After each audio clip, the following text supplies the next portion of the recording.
কৃষিপ্রেমী ভাই বোনদের জানাচ্ছি আসসালামু আলাইকুম। অ্যাকচুয়ালি কৃষি হচ্ছে এদেশের অর্থনীতির মূল চাবিকাঠি, এটা আমি মনে করি। এটা আমার অভিমত, শুধু অভিমতই না, এটাই বাস্তবতা। অ্যাকচুয়ালি কৃষক যে কত কষ্ট করে ফসল ফলায়, এটা আমি যেহেতু কৃষি সেক্টরের সাথে জড়িত এবং আমি একজন কৃষকের সন্তান এবং এটা নিয়ে আমি গর্ব করি। বাট এই সেক্টরটা দীর্ঘদিন আমাদের এদেশে অবহেলিত।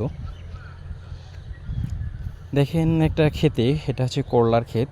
এই করলার আবাদটা এখানে হচ্ছে রসুন, মানে রসুনের ক্ষেত্রে একই ফসল, মানে একই জমিতে দুই ফসল রসুন উঠায় নিছে। এবং দেখেন এত সুন্দর গাছ, মানে আসলে অ্যাকচুয়ালি খুব সুন্দর লাগছে দেখতে এবং পরিবেশটা অসাধারণ সুন্দর, যেটা আসলে একদম উপভোগ্য সৌন্দর্য পিপাসু মানুষের জন্য। আমি মনে করি এটা একটা উপভোগ্য।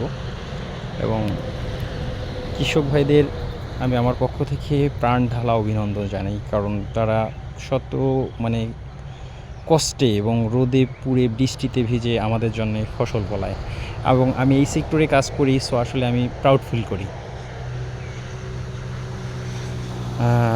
আমার এই ভিডিওটা ভালো লাগলে আপনারা লাইক, কমেন্ট, শেয়ার করবেন এবং নতুন নতুন ভালো ভিডিও পেতে আমাকে উৎসাহিত করবেন।